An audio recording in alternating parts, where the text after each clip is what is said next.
Okay, so nandito tayo sa Real Talk 101, episode 29, Thursday, December 21st, 2023. Panoorin niyo po lahat-lahat ng videos ko sa araw na ito at maraming na makaka-resonate po sa inyo. Advance Merry Christmas po sa inyong lahat. Please do support my YouTube channel at saka yung Facebook ko. At sa nagtatanong kung bakit hindi ganon kadami yung nandoon sa Facebook at saka sa YouTube ko, kasi po yung iba ayaw po nilang magpakilala sa madlang people. Okay? So there are private and elite clients na ayaw talaga, and they prefer na lang natawagan ako personally.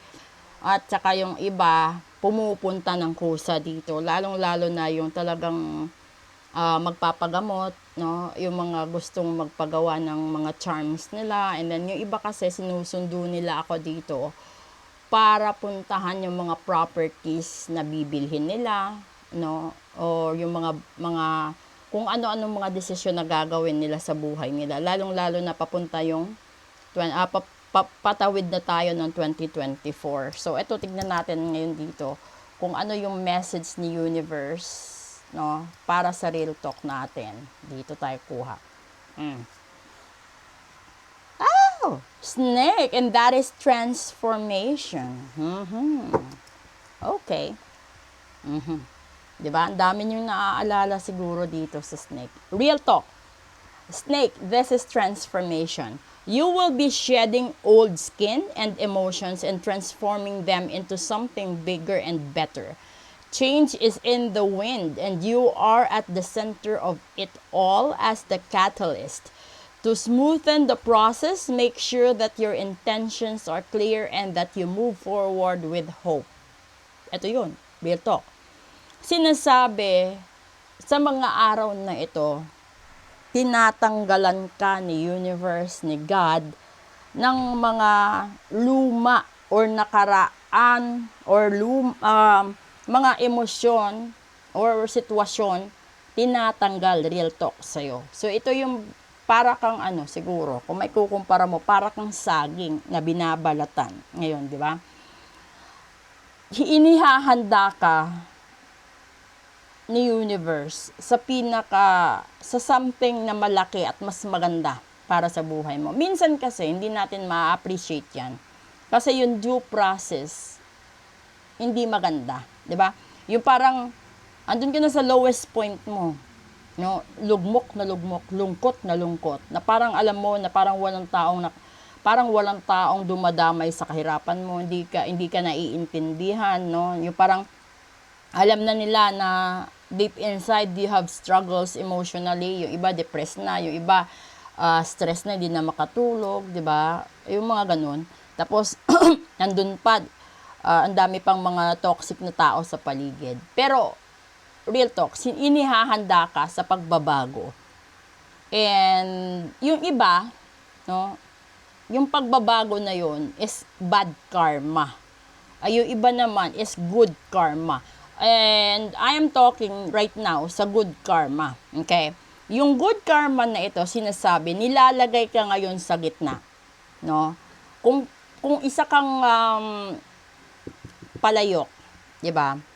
Nasa proseso ka ngayon na pinapalambot ka at inaayos yung paghulma para masigurado na yung intensyon mo at yung paghubog sa'yo ng panahon is pulido. Na kaya mo harapin ang kinabukasan na may pag-asa. Ganun yon. So kung ihahalin tulad naman natin dito sa bad karma, kung ikaw yung tipo ng tao na marami kang nadehado sa nakaraan, marami kang nasaktan, niloko, marami kang mga taong pinaluha, no? Ito yung karma mo, sinasabi din niya na real talk, na kapag dumating yung susunod na panahon or yung susunod na taon, asahan mo sa pagpalit ng taon andyan lahat ng desisyon. At ito yung justice na hinahanap ni universe para sa sangkatauhan. So, di ba, hindi naman ako ganun ka-expert real talk when it comes to Bible.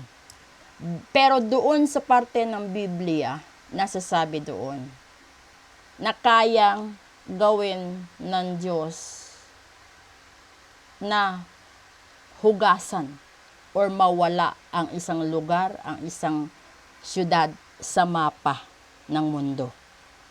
Katulad din po yan sa makasalanang mga tao, sa makasalanang syudad, sa makasalanang country.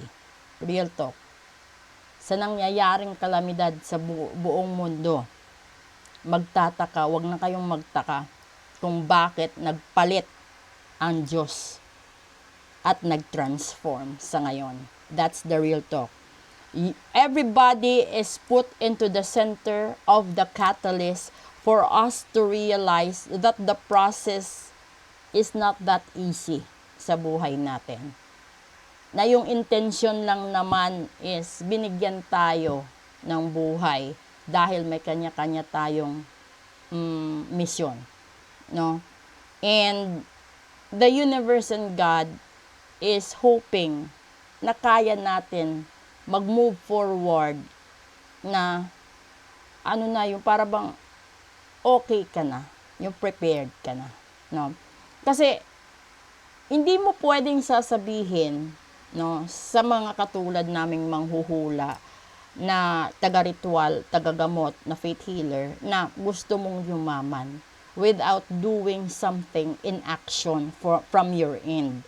Kasi kahit lumuhod ka 24/7, magsimba ka 7 days a week, no?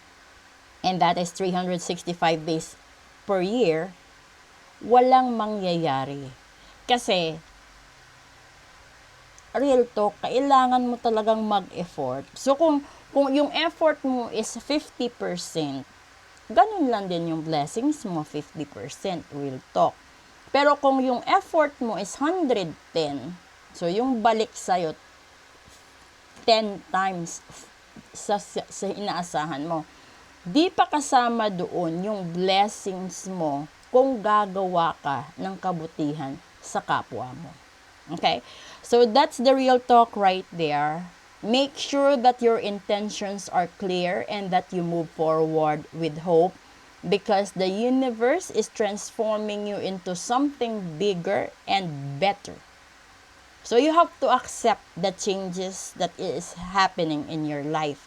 So kung nandun ka sa punto na hihiwalayan ka ng asawa mo, then there might be a good and a better plan reserved for you alone na hindi siya kasama. Ganun lang yun.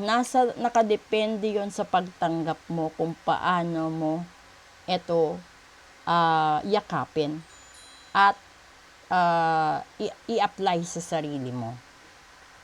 Kasi yung halimbawa dito is yung ahas. Sa ayaw at sa gusto ng ahas, darating ang panahon magpapalit siya ng balat. 'Di ba? Kahit yung tao nagkakaroon ng dead skin, dry skin, 'di ba? And then you do have to exfoliate something para maging glow ka uli. Ganun ang buhay. So kung sa tingin mo yung buhay mo ay napakalungkot at napaka-toxic, i-remove mo yung sarili mo sa toxic na yan, no?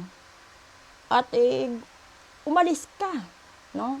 Kasi kung hindi ka nagkakaroon ng tagumpay or hindi ka umuunlad sa circle of friends or sa circle of family na kung nasaan ka ngayon, lumabas ka, umalis ka, lumipat ka at subukan mo, malay mo, no? Sa pag-alis mo, yung sarili mong energy, kaya ka nang i-fulfill bilang ikaw.